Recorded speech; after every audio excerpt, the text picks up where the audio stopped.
Welcome to the Bridge podcast. I have a very special guest today. You're all familiar with Pastor Jim and him running things around here. Well, today I have the blessing, the opportunity to speak to his son JC. How you doing? Excellent. Thanks for having me. I'm really glad you came. I'm glad you're giving me this opportunity. Hey, why don't you tell us a little bit about yourself? Just where you're at, married, kids, that kind of thing. Just a little bit. My wife and I, 3 kids, live in Helena, Montana. Came down for the holidays. My wife is a small business owner in Helena. I work for a construction company as project manager in Helena. Do remodels and a little bit of commercial work. Okay. Yeah. 1 kid in high school, 1 in middle, 1 in elementary. Man. So How's that? it's great. Yeah. 3 different schools, but it's a small town. All of them can walk to school. Pretty small community, tight-knit community. It's great. Wow. That's awesome. I have 3 as well. But mine are a little closer to, I don't have one in high school yet. So that's a new challenge then. Some parts of it gets easier, like the older ones watch the smaller ones and, Right. one almost driving. So hopefully I'll quit shuttling as much. Have you already started trying to teach him to drive? And Yeah. My daughter takes her second driving test when we get back. So awesome. Awesome. All right. We'll be praying for that for sure. Definitely. So like I mentioned before, Pastor Jim is your father. Why don't you let us know a little bit, because you have a unique angle. You grew up a pastor's kid. I'm sure there's a lot of people who are pastors' kids, but a lot of us who aren't. More of us who aren't. Right. What was it like to grow up with a man who finds faith? Because I hear a lot of stories at like 26 or something that he finds or begins to hear the voice of the Lord, and that means you're already there. So yeah, it wasn't like growing up as a pastor's kid because my dad wasn't a pastor. Most of the time that I was growing up in the house, I left home at 17. So my dad was really young. First found his faith when I was really young. So there was like a difference. There was like he was really excited. He really got involved in the church. My mom started going to church after. Let's see. I'm trying to remember. There was like some small churches we went to, and then we ended up at Glide Tidings, where we went to that church for most of growing up. My dad started teaching some small classes within that church. Growing up with him, he was always an example. Like, he woke up first thing in the morning, started praying. Like, he kind of showed me as like the example of how to establish your faith, and that was with his daily devotions and praying over us and being there for us. Wow. So pretty consistent then. Very consistent, like an example consistency, for sure. Absolutely. Well, and then, so when did you begin to have your own faith? Well, I was always, he started bringing us to church when we were really young. So I was always in church, going to Sunday school, which I really enjoyed. Like I said, most of the time growing up, like within Glad Tidings, being a part of their youth group. I don't know. What was that like? It was great. I loved it. I loved everybody in there. There was like, trying to think when my faith really grew. I think because I take everything so literally, there was this one time, I grew up with asthma. I struggled with asthma. And I remember my dad, they always talked about like these faith-based healings and stuff like that. And it was like probably the pre-service prayer group in the back. And like, I just think of everything literally. So I was like, if there's all these stories of people being healed, like, why can't I be healed? Right. And I had my dad take me back, and this guy, Lou Benninger, he had my dad and Lou Benninger pray over me for healing of asthma, and they prayed over me, and I'm like, okay, I'm healed now. And I literally didn't have asthma ever again. Like, wow. So it was a cool, like, kids, man, understanding of it. And I struggle, having to go to the doctor for shots like every week and having to do the inhaler, really struggled with it. And then, like, prayed for me. I was healed. And all that stopped. Yeah. never had an issue with it ever since. Like, Yeah, you know, and I man. think it's like one of those things, like with your faith, it's just like, I don't know, you look at it more literally, like, it's like, okay, why not me? Like, Amen. Yeah, that's amazing. How old were you about God, then? I had to been like 10, 11 years old. I was a young guy. Yeah. Yeah. But it was a struggle up until then, for sure. Well, the thing being that young, but also being literal, like you're saying, you had this unique, like, okay, well, this happens for other people. I'm gonna go ahead and get that. I Yeah. believe it. It's mine. And you set off with it. That I had a similar experience like that. Mine was I didn't find the Lord here until 33, and my son had epilepsy. Right. And just like you're saying, I was in this church though, but just like you're saying, I thought, well, okay, I'm going to go to a couple of the pastors that were here, Pastor Pedro and Pastor Erica. And I was like, I want him to be free of epilepsy. He's taking these pills. I don't want this anymore. Can you guys pray for him? And they came to me, they looked at me and they said, yeah, we'll pray, but you pray. Open Right. your mouth. You pray and believe that it. And I mean, I'm telling you, he was on medication and things to keep it at bay. And I put my hand and I prayed, and I went to the doctor and I had to tell her, God healed my kid. So Yeah. we got to get off of these pills and stuff. And she was just like, not till he's 13. And I was like, no, he's 7. It's done. Yeah. And so having a literal thing like that, I mean, you got to remember that kind of miracle your whole life. It was enough to remember. Yeah. I just turned 40, and that was probably when I was 10. So yeah, it was definitely a thing where I looked at that and I was like, okay, that worked. And, I don't know, just it grew from there. Like everything like my dad was constantly teaching me, like in small moments. He used to always take me to work with him. I'd be riding around in the truck with me, kind of life lessons and biblical principles to back it up, like why we live this way or whatever. So they were like always like small teachings, and they're good, like practical life principles. So I always appreciated that my dad never was like super religious, in the sense of like acting, super holy or whatever. Just it was like this is how we live. This is how you live right. This is how you live a good life. And so yeah, just taking everything literal. I was like, yep, that's a good principle. Amen. Yeah. All right. So then you find God here at about, or your own faith about 10, and you start walking with him.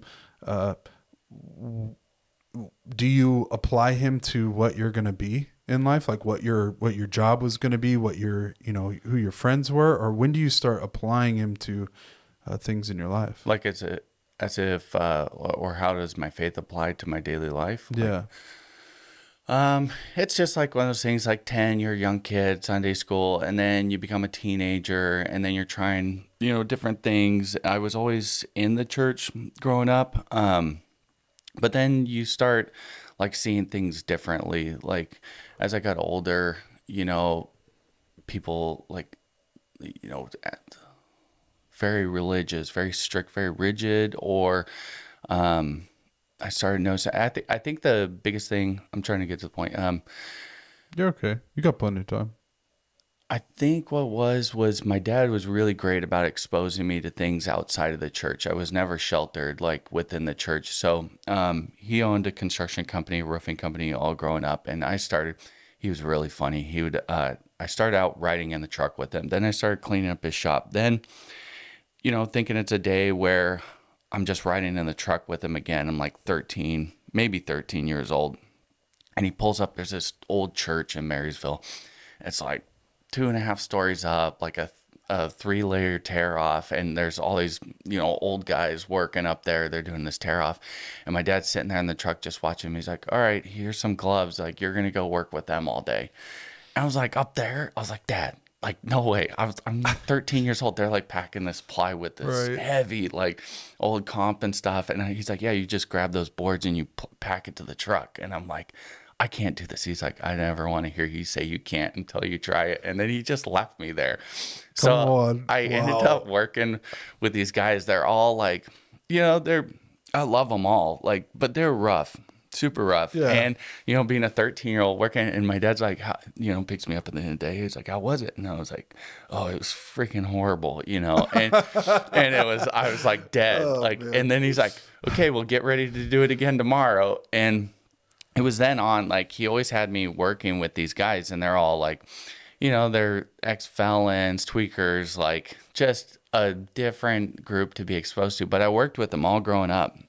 And I think it was like the contrast of seeing normal people, or normal-ish, roofers are never normal, but like seeing how openly and honestly they lived. Like they had nothing that they hid. Like they just lived the way they were. They were like the most honest people, good, bad, or whatever. And then I would be with them all week, and then I would go to church, and I would see like people within the church, to me, seem like they weren't living as openly and honestly with themselves. Come on now. So it was just a different perspective, and I ended up appreciating those guys who they would look at like sinners or whatever. I ended up appreciating them more because I never had to wonder, like, is that the real them? Right. Like, these guys don't care about anything. Right. Like, they just live openly. And so I really appreciated it. And then I started looking at people in the church and be like, why don't everybody just live that way? Like, you can't fix nothing unless unless you live openly and honestly. So, yeah, it was just a different perspective. Right. You started to see an inconsistency. Yeah. I think that was the beginning of, like, seeing inconsistencies. And I saw the churches like always presenting it as like welcoming to people that were struggling and needed to find God and stuff like that, but I didn't feel it was like an environment that was really inviting for like those types of people. I mean, they did bring people in, but I just saw, I don't know, in some ways like inconsistencies or hypocrisies, and not that I'm anyone to judge, but right. It was just like the perspective change, and it started from there. And then there was a time where I think I was like 16, 17 years old, and I used to love going to youth group, but I'd smoke pot and then go to youth group, and I loved it. I had a great time. I was super involved still, but my parents wanted me to talk to the youth pastor about it, and I was like, okay, like, 'cause again, like, I'm still going to live literally, and I'm not going to be like, taking an example from those roofers. I was like, I'm going to live openly. I'll just go in there and tell them. Right. So I go in there, I tell the youth group leader, I was like, hey, like, my parents wanted me to talk to you. Like I kind of smoke pot.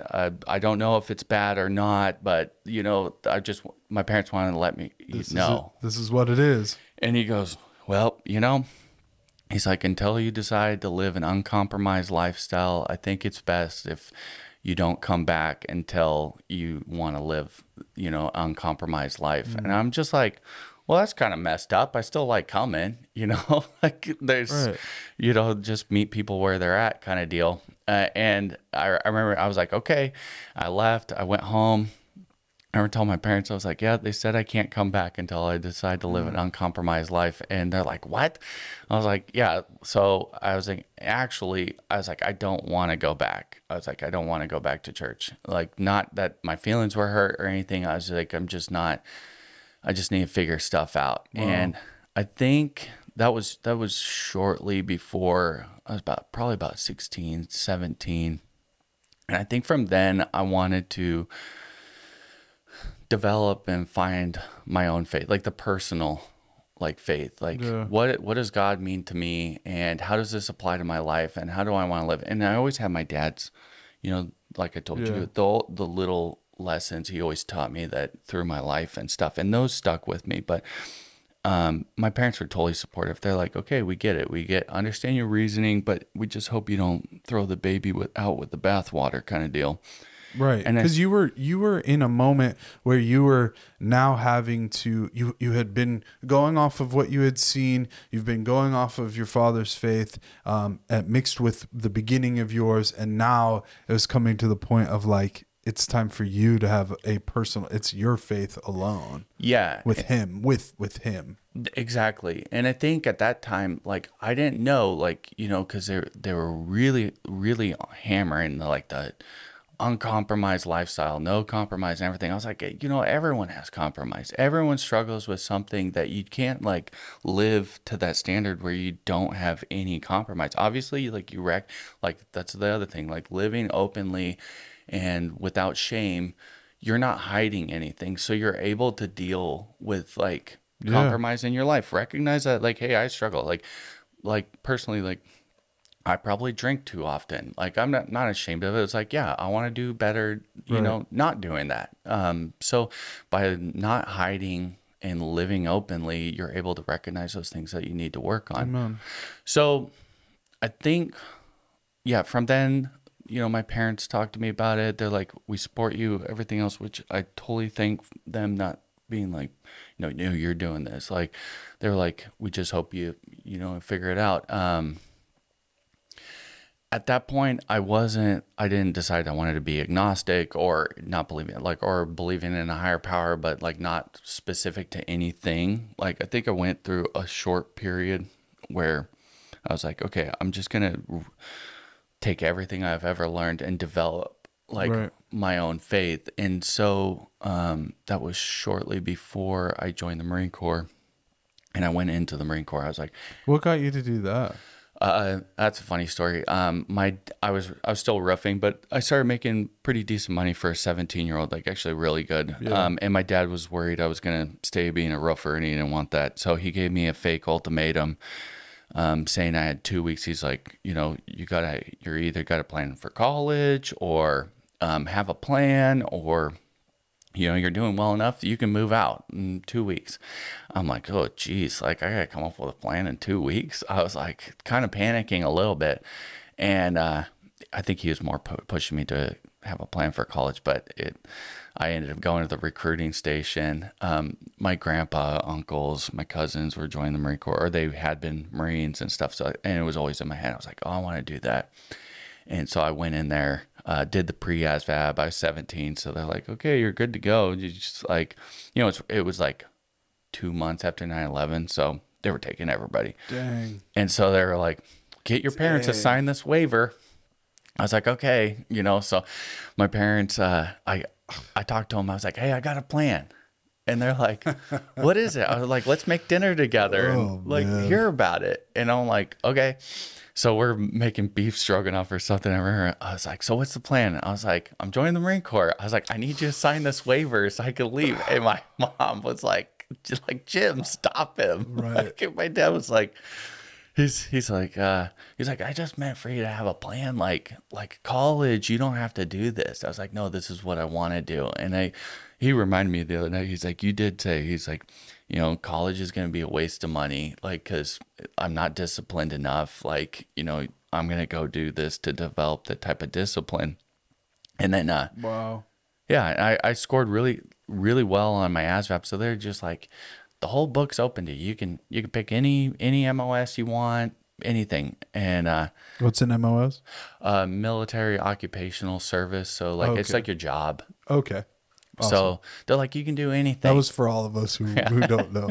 But yeah, so you're so he goes. So you got the pick of the litter then. Yeah, they're like, you can do whatever you want. And I was like, okay, I want to go infantry. And he goes, oh, he's like, dude, he's like, those are for like the ASVAB waivers. He's like, you don't want to do that? I was like, yeah. I was like, I want to do the hardest thing like you can in your branch. And they're like, but you could do whatever you want. I was like, well, if I could do whatever I want, I'd go to the Air Force. Like, way better benefits and like probably better training. Oh man. So they're like, what's your second choice? I was like, do I really need one? And they're like, nope. Oh man. But okay, so going into that, I had my parents sign the waiver. Like that was right after 9/11. I was gonna leave right before. You don't have any fear. There's no like, you're entering this thing and you're not scared. Yeah, I was nervous. Like I was 17 years old. Like, uh, but my dad put me through so much hard crap. Like growing up, like You were tough. I mean, roofing wasn't easy. Like for a Right, little, right, and I right. was a scrawny 140 pounds. Like, and I kept up with these, guys and stuff. So I thought I could do it. And part of it's like you're young and stupid. So like you're like, how bad can it be? All right. And then I think you figure out real quick how bad it can be. Yeah. So I didn't leave before Christmas. I left January 1st, 2002. I left. How long did you sign up for? 4 years. 4 years. Okay. Go Yeah. ahead. So I did. That's what I say. You quickly figure out how bad it can be. I just remember like right off the bus, they keep you up for like 48 hours, and then it's just chaotic. They're throwing you around. You're getting screamed at, and you don't have time to think until after that 48 hours. They put you in your rack, and they shut the lights out, and you're laying in that rack like just went through this whirlwind, and then you just hear people crying in the room, like grown men crying. It's like, what the hell? Like, what did I do? And I'm like, at that time I was 18 years old, but went through it anyway. Part of that was like getting the discipline, going through a new life experience, initially going through it like basically agnostic, just like I want to just figure it out, like develop my own thinking patterns and not being told, what's right, what's wrong, like, Right. So I think that 4 years was really formative. And did you grab that discipline? Oh, yeah. Yeah. You definitely, you can't not, like, you go through that and you're very disciplined, operating as a team, a group, individual discipline. Like, you definitely learn a lot. Yeah. A lot of that stuff stuck with me. But I remember really grabbing a hold of my faith, like when you're first time you start getting shot at and everything else is like, I'm not messing around. I know, like, no more like contemplative like theories. Like, I know God is real, and Wow. and I felt it. I was like, first deployment, second deployment was like 10 times worse. I went to Ramadi during the first Iraqi elections and stuff, and it was just like every day getting mortared, blown up, shot at, IEDs, like just chaos. And I remember every day just praying, like Wow. God, just more so like letting go. Like that's what helps you like operate without hesitancy, is like every time you leave the gate, just accepting that you're probably going to die and just Wow. letting it go. Just like, God, if I die today, please take me home. Like, and you think about everybody that you care about and everything, and you miss the time, like, like what could have been, like if you make it through. So, it was definitely, it was a relationship base. It was like beginning, developing, going back, my first Your deployment. prayer life must have been off the chart. Yeah. People definitely find religion when the rounds start flying. Yeah, That's for sure. I've heard, and that's all I can speak on this matter is what I've heard, which is that there's I think the quote was there's no atheist in a foxhole. It's like, very you find true. right, but I think that hearing you, that's a powerful prayer is that relationship, and you found it. You just happened to find it on a battlefield.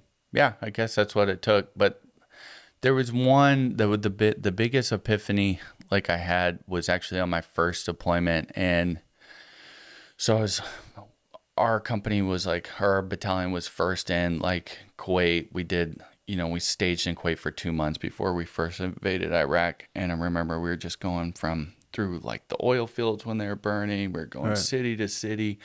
It was really chaotic, really fast. And I remember right before we went to Baghdad, this is like, no one's been in Baghdad yet. And so we all had different objectives, like, Oh my gosh. and, I remember like, cause there was a lot of resistance leading up to getting to Baghdad. And they thought at this time, this was going to be like the final stand. Right. Baghdad's the capital. So we're talking about if they're going to defend a place, this is it. Right. And so they were saying like, they're not going to give an inch. Like, we're going to be house to house. It's going to be a long haul. So they're like, 3 days worth of ammo, chow, this. And our lieutenant was super honest with us. He's like, you guys, you know the statistics based on like battles in Way City or other urban environments. You know what the statistics are for like basically your mortality rate.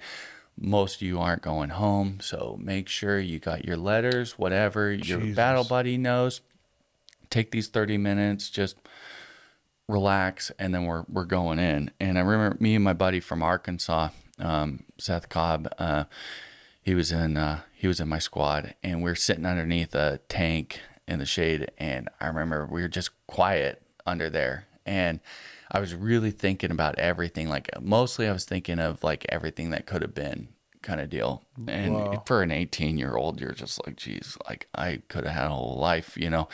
And it was almost like that was when I had a real like mental break, like not mental, but like, I don't know. It just changed my thinking from that point for the rest of my life. I remember thinking, I was sitting there and I was thinking, I was like, man, that girl I was talking to, I'd marry her and we'd have a life. And she's actually, we just celebrated our 20th wedding anniversary. So, glory to God. Spoiler, but I was like, I'd marry that gal. Like I'd live my life so much differently, like not worrying about all like the BS. Like you know, I was like, I'm going to focus on what's important and everything else. And I was thinking this. And then the only thing I said to my friend, I was like, we're going to die today. And Seth was like looking at me and he's just like, yep. I just like, I got choked up, like just thinking, and then that's when it just boiled out. And then I vocalized, I was like, if I make it out of here, I was like, I'm marrying that gal I've been talking to. I was like, I'm never living my life ever again, like worrying about like all the insignificant things. And come on now, you know, I was like, I'm going to focus on importance, like everything that's important. I'm going to love everybody. I'm going to be close. I'm going to build connections, like all these things. And that mental break stuck with me for anytime I struggle or start worrying about stuff. I remember like how grateful I am that, you know, I'm here and I want to stay as far away as possible from correcting you. But I feel like that's like a transformation of your mind. Almost. Oh, sure. You say mental break. I don't want it to seem like it.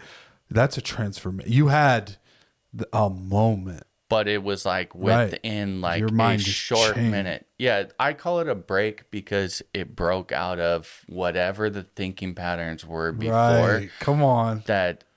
It changed the way I viewed things, thought about things, and everything else. And I always call it the break. It's just like everyone gets stuck in like the mundane or worrying about trivial things. Jeez. And so like I call it the break because I broke out of worrying about all that, you know, basically BS. So yeah, made it through that one without a scratch, made it through the second one, which was more of a miracle because it was probably more uncommon to not have a Purple Heart than to have one at that time. Yeah, a lot of close calls. It was a real great experience. Right. So what was it? What's it like to see, like, because a lot of us don't know, what's it like to go into a place like that and see a round hit the wall or rounds hit the wall that are near you or things break near you or them? What is that like? How were you able to withstand that and continue to do your job? So that's what I was telling you earlier, like what my exercises before I'd go in there, because you have to function no matter what, like you have to function no matter what. Like you can't think of self-preservation as much when you have other people in your team depending on you. So like the letting go before I left camp every time, like camp is relatively safe. You do get mortared or whatever, but it's the letting go. Is just like, God, no matter what happens, like, please take me home. What I was doing when I was doing that is trying to accept death and be comfortable with, you know, at peace with what happens next, to allow you to function without the, like, everything about you, your natural instincts is self-preservation. You have to ignore that so that you can function as part of a team. Wow. So, like, an example, like, there was we're doing this patrol, and I was rear vehicle, and I'm in the turret, like behind a 240. It's like our medium-sized machine gun, and nothing was happening. You know, we're going through the street, going house to house, doing searches. Really boring. It was probably, we were out there for 4 hours, and they were like, "All right, load up." And it was like a long day, so we're like kind of becoming a little complacent, like probably not having our guard up as much. And I remember this kid, Fulmar, like talking to me. I'm in the turret, he's on the ground, and he's talking to me, and we're just something boring. We're like, I mean, I wonder what was for chow. And I was like, oh, I heard it was this. Like, are you excited about this? We're just loading up. And it's just like crack. It gets shot through the neck, and he just drops in front of me while we're mid conversation, and just blood. I mean, he was dead fairly quick, and they drug him up, and it just like all of a sudden everything just like, and they're like, lay down, cover fire, like, and I'm like rear vehicle, so, and then I start seeing muzzle flashes, and so I have to lay down. We call it suppressive fire. Like, I might not be actually aiming at somebody, but what I'm doing is I'm trying to lay down rounds to keep their heads down, so that the other guys can funnel into the building and start, you know, clearing it. So I'm just protecting everybody else. Well, that's happening. I mean, rounds are hitting, you know, you have this piece of steel, like it's angled like this, and you got this cutout for your machine gun. So you have this range of fire. And so, I mean, it's hitting the thing, and everything in my body feels like get down. Like I have the adrenaline, like I have a metallic taste in my mouth. Like it's just intense, and you can't stop. You want to duck down. You can't duck down. Like, yeah, you just got to ignore that stuff. I was going to say, how do you keep your head up? Like, you know what I mean? Because that's, I mean, your body must be screaming duck. My legs are shaking. You're pumped full of adrenaline. I always tell people it's the most craziest, fun, like wild experience, and the absolute worst, like all in the same time. Like it's intense, and it allows you to function. Like I said, some people can get it, some people can't, but it's that letting go, like, of everything, just like whatever happens. Yeah. You got to, you know, protect your guys. Wow, that's incredible. Okay, so how many tours do you end up doing? 2. Okay. Yeah, 4 years I was done.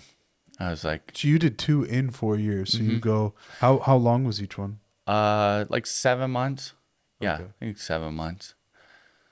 But Marine Corps is different from Army. Army does like more occupational. Right. They'll stay in place for like a year. Like ours are 7 months, but it's like, usually it's, at least for us, it was like super intense, like 7 months. And then, we kept our presence in town every day, really trying to draw them out. And, yeah. So did you go and get that girl of yours after this first or the second one? That's Elizabeth. So after my first deployment, when I talked about it, that 30 days, so I wrote her letters. Like, we were like, she was 17, I was 18. And we were writing letters the whole time I was there. I had 30 days off. I spent every single minute I could with her for that 30 days I had off. And she was on her way to going to that Bethel school. And I was in... Oh, wow. Really? Yeah. And I was in San Diego. And had that 30 days, and then I went back, and then, I mean, it was almost immediate. After the first deployment, we're already starting to do the buildup for the second deployment. Like, our senior Marines were getting out. We became the senior Marines. Then we got our new guys coming in. Then we're training them and getting them ready for the next deployment. So it was really intense. Like, I went through a couple different schools, like Urban Warfare Training School, and, it's called Military Operations, not Urban Terrain, like, training school. So I was a trainer for that kind of stuff. Anyways, I was going through a bunch of different schools, training, all that other stuff, and I hated it. I hated being away from her. You know, that whole thing, you have that epiphany. It's like, all I want to do is, you know, and it was, I wanted to accelerate my life experiences because I knew I was going back. And so we got married. I was 19 when I proposed. It was only 6 months later. We got married right before my second deployment. She was 18. I was 20 years old. And yeah, so we got a really short time together. Then I was gone again. And yeah, but it's been 20 years now. Amen. Glory to God. That is so profound. That way of living, that the the wrong way of thinking, breaking off, as you put it, and thinking the correct way. That's how all of us should be looking. Like before we leave our house, to be just ready, right, with the Lord in moving forward. And it's incredible what you learned there, and then God brought you through that. Do you believe God brought you through it? Do you believe that God Definitely helped you get like through? There were so many calls where I should have been dead, just or you know, really hurt, like, and at times I just kind of like laughed it off. I'm like, oh my God, that was crazy.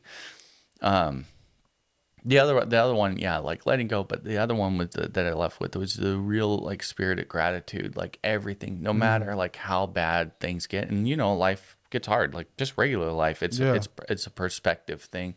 Is that this could be either be the worst thing in your life right now, or you say like, hey, I'm so grateful and thankful that it's not worse than this, or I can handle this. So, yeah, it's the spirit of gratitude. Amen. Man, that's profound. So those things, how do you bring them? So you go get that lady. You said her name was Elizabeth. Yeah. You get Elizabeth. You marry her. How do you bring that faith and the things that you learned? How do you bring that into having a family? It's actually really beneficial to the family. Like I think I've always kind of been the workhorse, like in the family, and whether you know my kids like are having a hard time, my wife's having a hard time, whatever, I was like, I'm really there to help them through all their different experiences. Try to have grace and understanding, like for where they're at. Like not everybody has like that type of experience, and you have to realize like, you know, other people aren't necessarily going to think like you, which Right. I'm always in the process of learning. Right.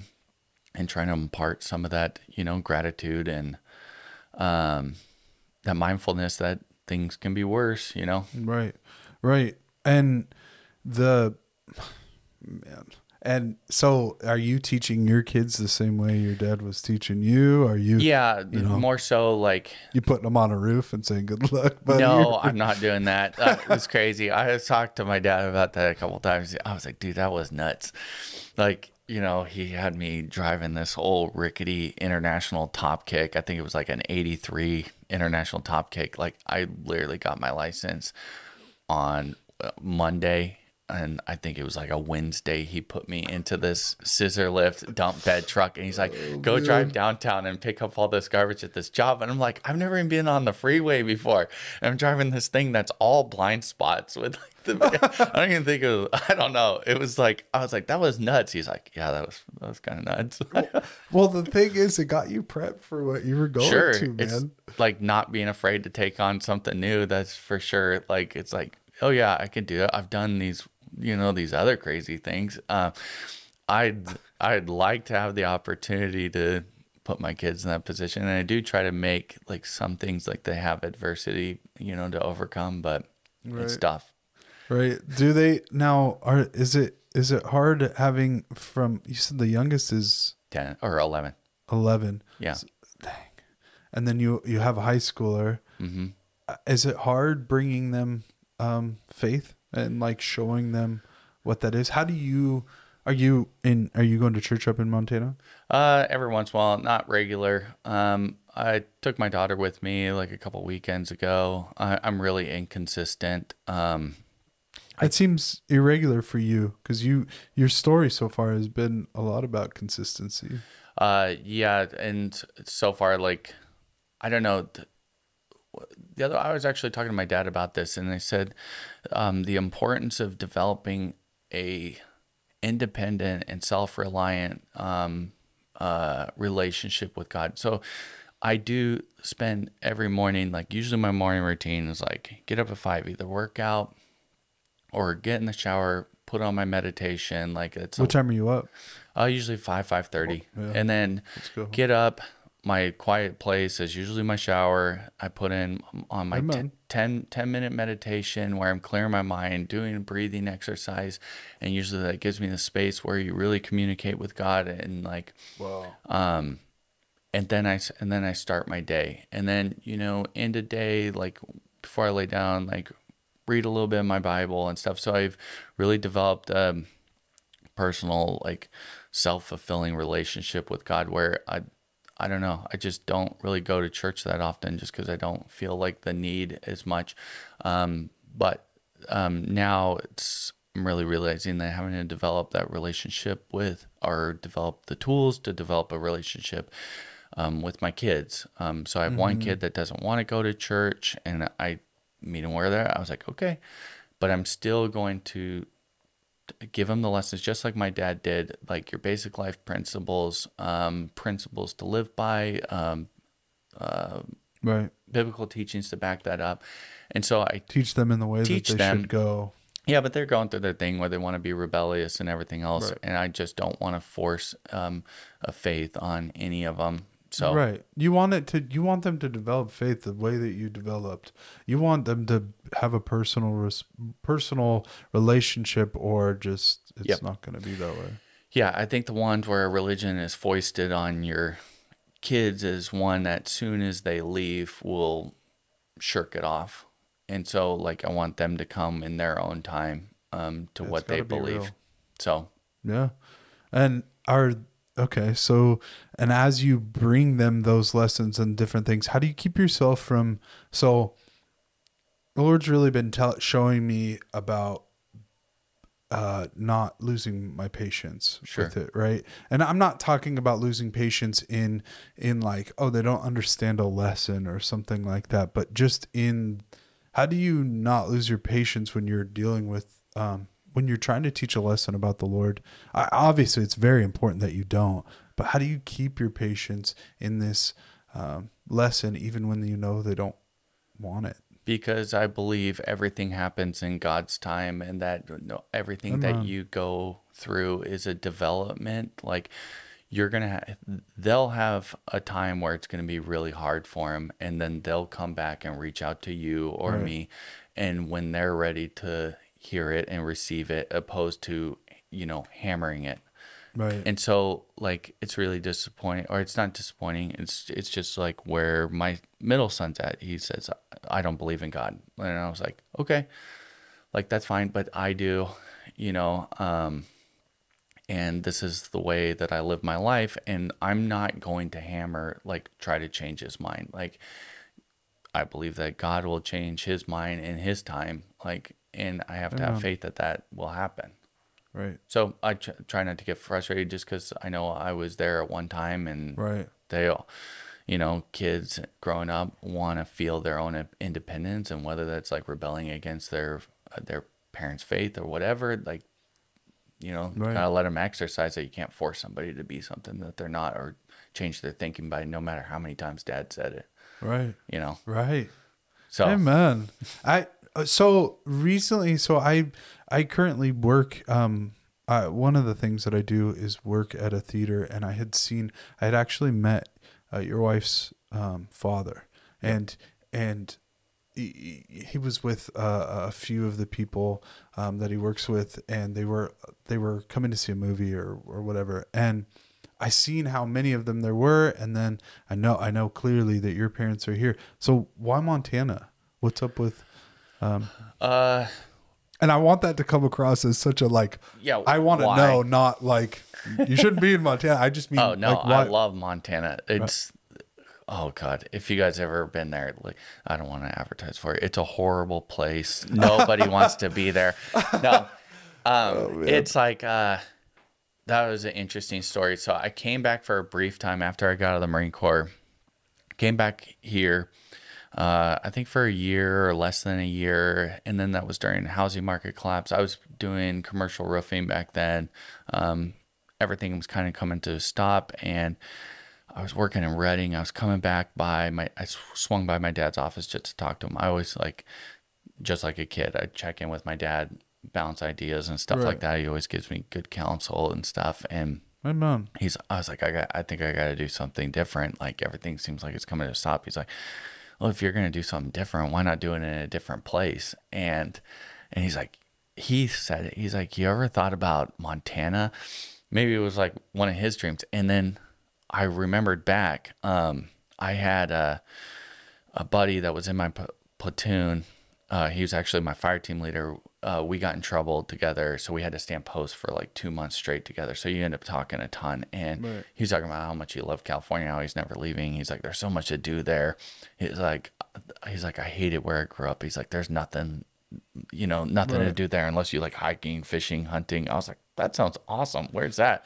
It's like Clancy, Montana. And I was like, okay. I was like, tell me more about it. So I always had it in my head, because I love that kind of stuff, just like having adventures and everything else. And anyways, talking to my dad, he brought it up. That was like confirmation. And I was like, I'm going there. And he goes, oh, he's like, well, when are you going to go? I was like, 2 weeks. He's like, oh, you can't do it in 2 weeks. I was like, watch me. Like I used to act on my impulses. I was way more impulsive. I'm still impulsive, but I'm getting older, so I learned how to control it. But a little more wisdom helps. Yeah, for sure. And so my wife was still at work, and I got everything. I got the ABF shipping truck. I got the only online rental at that time. It was early 2000s, and Helen's way behind the times. And I got a job to work on a cattle ranch. It was funny. I called the rancher and talked to him, and I was like, hey, I'm from Yuba City, California. Like, I've never worked with an animal a day in my life. I'll work hard. I'll learn fast. I told him I just got out of the Marine Corps. I'm just looking for a change. And I was like, I wonder if you had some work. And he goes, well, yeah. He's like, well, at least you won't be telling me how you used to do it. He's like, come up, ready to work. And I was like, okay. So got all that done. My wife still hadn't been off. She just still didn't get off work. And she comes home. I was like, how am I going to tell her about this? Like, I already planned it. We're leaving in 2 weeks. And she Wait, I did not see that. Yeah, I planned all this within an afternoon, and she hadn't got off work. And she's like, hey, how's your day? Oh, it's great. Like, telling me about her day. I was like, hey, look, I was looking at property in Montana. We can actually own acreage, for this amount of money, like we can actually own a home and all this other stuff. She's like, oh, yeah. I was like, look at it. She's like, I don't care. We don't live there. And I was like, well, what if we did? Yeah. And she's like, we don't. And she goes, I was like, but what if we did? And she's like, we don't live there. It doesn't matter. I was like, what if we did move? And she's like, that's not funny. I was like, you're right. We're leaving in 2 weeks. And oh my. And she was just like, what are you doing? Why would you do this to us? Like, all our families here, we don't know. We don't have any friends, family, nothing. I was like, I got a good feeling. And she's like, you're an idiot. Oh, man. But she was nice enough. She came with me. And we've been there, I think 16, 17 years. Yeah. So it turned out to be good. Right. Well, that's what I was going to say. Well, that's why I brought up your father-in-law, just because they're all here. You know what I mean? Like both sides. So you're not getting like pressured, like, hey, come back. Wait. No. Because I know as you have babies and now they're getting to 10, 11, the people have got to be like, bring the grandkids. Let me see. Yeah. And that's part of the reason, like, it's been like 10 years since I've come for a holiday. So the drive is really horrible. But we came, I think the last time I drove here was... How many hours is it?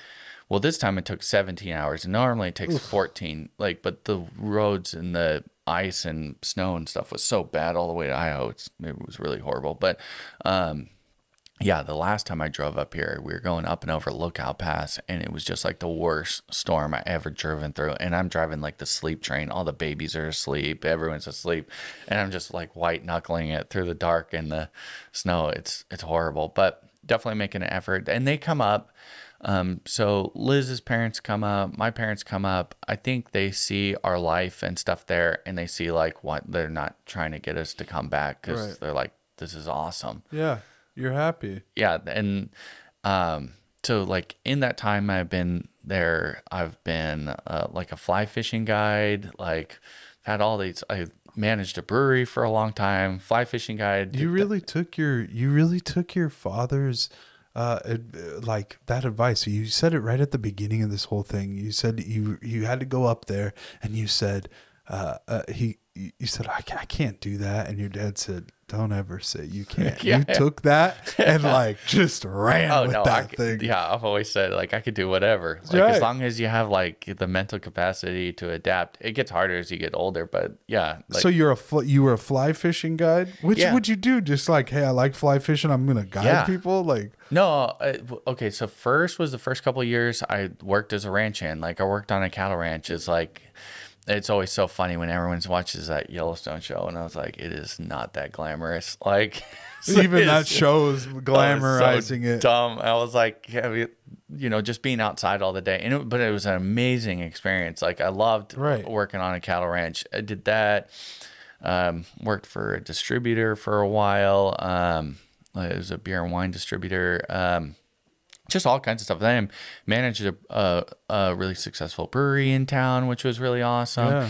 And then on the side, I would always have like different side things. Like I do small projects, like small remodels. And then I got, answer your question, that I started fly fishing early on when I got there, and I loved it so much. I was like, what if this was like a job? And like that would be awesome. And be in my boat, like that's a sweet office. Like, and so I did it for about 5 years. Right. Where I just like clients from all over the U.S., all over the world, and just take them down the river and try to share your passion. Like it's a fun deal. Like you try to translate like your excitement and everything into their day and make them at the end of the day feel like your old fishing buddies. Like, right. But it was great. Yeah, no, it sounds like it's amazing. The only part that I wouldn't recommend about your story was the 2-week thing. No. Bro, that is wild. I can't believe you pulled it off. You did it though. Yeah. Oh, it was at first it was rough. Like I think it was like how long into it until she was like, okay, I like this? Because you couldn't have got there 2 weeks after and her be like, it started clicking for her like right away. Like, oh really? So, yeah. Okay. So the first couple of days it was rough. Like as soon as we pull in, like if anybody's never been to Montana, there's a lot of bars, a lot of casinos. Like it's and it's changed a lot in the last 16 years. But like we're driving down the main strip in Lake Helena, and she's like, "What's with all the pawn shops and casinos and bars?" And I was like, well, "I don't know. Maybe it'll look different in the daylight." And she's just like, start crying. Like I think the first day or whatever, just like, "Why would you do this?" I was like, you just gotta stick this through. It's gonna be great. Well, she got a job like she was a hairstylist, so she got a job at this really nice hair salon, and then ended up having all these opportunities through this salon in Helena. They flew her to New York once a year to get more training. Like she stayed with them for about 6 years, I think, but all kinds of really awesome opportunities that she probably wouldn't have got like staying here. Like and then she went completely independent. Now she owns her own salon with all our gals and stuff like that. And just the development in the community, like if you don't have family, you have community like within there. And we've developed like the most amazing friendships and close-knit community. How big's your city? I don't know what it is. I know now, like 30-something thousand. Oh, really? So it's a small town. Well, to us, it seems kind of... Yeah, right. No, it's big. It's awesome. But the next one up is like Bozeman, where it's like 100-something thousand, or, and then Billings, which is the biggest, is way, we don't even go there. Like, but but they're all kind of like, they're all like that. Okay. Nice. Yeah. Nice. That's awesome. that's a great time. Well, okay. Well, how do you, okay. I got one more question for you. And then, how do you see the next 10 years going? Like, so you seem to, from what I can get from your testimony or what you've been telling me, you've really learned to have a relationship with God, consistency, and you have this personality of, if I put my mind to it and I have God with me, I can do it. Right. You have this very like, do I have to learn a whole thing? I can do it. Where do you see yourself and taking your family and going and in the next 5-10 years? 5-10 years. Because you see, what's going on in, I don't know how much you like watch news or what kind of Not at all. I try not to at all. Like, and I talk to my kids about that too, like not getting caught up in that kind of stuff. I said, the kids would just try to talk to me about elections or whatever. I said, don't worry about it. And, or uncertainty or whatever. And I said, those people at the top don't care about you. You shouldn't care about this thing. I was like, the only thing that you can influence or change is your circle. That's your friends, your family, your community, and how you impact others around you. I was like, if you have to have concern or worry, like worry about this circle, like, Wow. So with 10 years, it's always like the thing. It's like, I hope, like, I don't know what that verse is, like, I think it's like Romans 8 or something. It's like, don't hope for what you could see. It's like hope for the unseen and wait for it in patience. Like, it always seems like doors open. Like, I don't know what's going to happen next year. I always plan or have ideas that I want to execute, but I wait for like certain doors to close, other ones to open to go to the next phase. Amen. I don't know. I like what I'd like in the next 10 years is like everybody, it's like you gain more independence, like create your own schedule, like, this, you just wait for those doors to open to where you can get to that. Right. Like I said, I'm way less impulsive now. A lot more wisdom. I still feel like you got that. Like if I need to learn it and just redo it, I could do it. Yeah, you have a confidence about you. Yeah, but the thing that was. But you seem like a humble guy too. Like, so it's kind of different for me to see, because you're describing a guy who should be like cocky with his hat tilted forward and being like, but you're like humble but yet confident. Yeah, well, there's plenty of opportunities to learn humility. Like, I had to go through an experience, like realizing like I destroyed myself by my own hubris, like just like 4 months ago. I went through a really hard like transition. Another one, like you always go through transition. I dread it. Like, I know, like, when I'm due for one, like, you feel like everything's stagnant and stuff, and like God's gonna bring like a new lesson. And I was like, oh, please, like, I hope this isn't bad, Right. And I just went through another one, and like, you always expect that this is how you evolve and you change your way. Like, the other part is like always staying pretty mentally limber, like always accepting new ideas and never being set in your ways. Right. I had to go through another really humbling experience. Like, I realized like my prayer life has fallen off, and I didn't depend on God, and I was trying to change and influence everything on my own strength. Like, I wasn't depending on God. I'm just like trying to maintain a good relationship with my wife, my kids, everything, and I was white knuckling everything on my own strength, and I was arrogant to think that I can change or do everything on my own strength, and I literally burnt myself out. Wow. And it was awful. Like, I was crying in the morning, and I was crying before I went to bed. Like, I was, and that's where I was like, okay, I need to get back. Like, God, I am sorry. Like, Lord, forgive me. I need help for where I'm at. Like, I can't do this. Like, so there, you go through that, and it's like, okay, don't forget that lesson. Like, take what you learned, because you don't want to go through it again. And that's what I am. Like, be humble. Like, you don't have all the answers. Like, you don't have fix-its and everything else. Like, it's like, depend on God. Like, and I have to, because I can't do it on my own. Right. Amen. What an answer. Amen. And how'd you go about improving your prayer life? Because that you brought that up, that thing right there, that prayer life, I've found is the key to relationship with Christ, and that being getting an actual relationship with Christ is key to everything else. Yeah. So how did you go about getting that prayer life back? Setting that time, like I said, like in the morning. Like, first I start with my meditation, clearing my mind, like going through my breathing techniques. Then starting my communication with God. And it's like, whatever, like, when you wake up, those are your best thoughts. that first little bit when you wake up. And so you want to wake up earlier before you get caught up in the getting kids ready for school and doing all the things. Like, so waking up early where everybody's still asleep. And that's what my dad did all growing up. He still does it. And it's like, that early morning, these are your best thoughts. And sometimes I don't even know what to pray for, but God says, pray in the Spirit, or the Spirit groans for you in words of, I don't remember the words, but it's just like, I don't know what to pray. So sometimes I just pray like, God, let your will be done. Like work through me, or change what needs to be changed, and like, give it up. Just like what you said, like going out in town, give it up and let go. And let your will be done. I think that's where I start my day. And, and then also taking that time to express gratitude, like all these good things in my life, God, I'm so thankful for it. And I thank you that you're in my life. I pray that you'd be with my kids and bless my wife, bless my children. Like, I don't know. I just don't make it like super elaborate. It's just like. Right.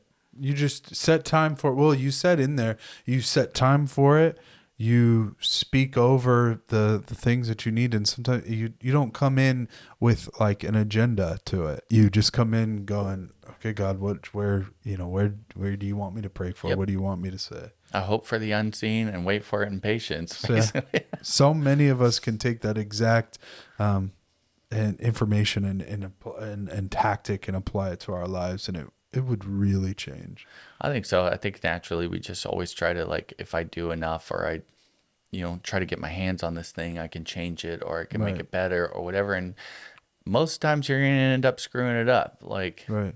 That I noticed the biggest changes in my life happened when I was because of my job, and because of, I wasn't even realizing what was happening to me, but because I was stuck in one spot for 10 hours doing a monotonous job. Right. I started to pray for all of the time. So it'd be like 10 hours of prayer for something and just talking to God. And I must have seemed like a crazy person just doing this job and doing that. But it was at that point that and it didn't feel like, oh, I'm praying for 10 hours. Like I didn't feel like that at all. It just felt like I was talking to him and asking. And at that point, my life really began to change, and then God answered. And I didn't hear it audibly, but I would hear and be led. And at that point, and I had no idea who God was at that time. So, so it was just, I thought I was going crazy, but everything changed with the prayer life. Right. And so that's what it seems like it happened to you. Yeah, that's, I think, like going through, like I said, creating adversity. Well, you don't even have to create it. You'll get your own adversity and stuff, and learning from those experiences. Right. Like, those are, like, I know life isn't going to be perfect and everything else, and you can't make it that way, and you'll never learn unless you go through hard stuff. So there's going to be times where it's going to be tough, and that's when you need to have that relationship, and you have to have a prayer life, because it's going to, knock you in the dirt for sure. Amen. Okay. Well, amen. This was a great first podcast. Hey, if I still have this thing going, when you come back, you ought to do it again, man. Sure. Yeah. It was really good talking to you. I was interested for this, and we were going through who to do next again and again. And when your name came up, I was like, yes, because I had never met you, and I know your father as my pastor, and so it was such an opportunity. And you have a lot in you. I think you know that, right? Like, you have a lot. With your relationship with God, you have a lot. Yeah. I don't know. I don't know. It's me. Well, yeah. Well, thank you for doing this. Thank you guys for watching. We're gonna end this with prayer, just like we started it with prayer. Father, would you help us to hear your voice through the day? Would you help us to build our prayer life, Father? Would you help us to be consistent? Would you help us to be confident in what you have said to us? Would you help us to be slower to just reacting and hear your voice and follow it, Lord? I thank you for this opportunity to speak to people about you and what you've done in their lives. I thank you for everything you've done in this man's life, and I thank you for allowing him to come here and speak to me and take some time out of his day and speak to me and really get this out there for everybody. Thank you in Jesus' name. Amen. Amen. Thank you guys for watching.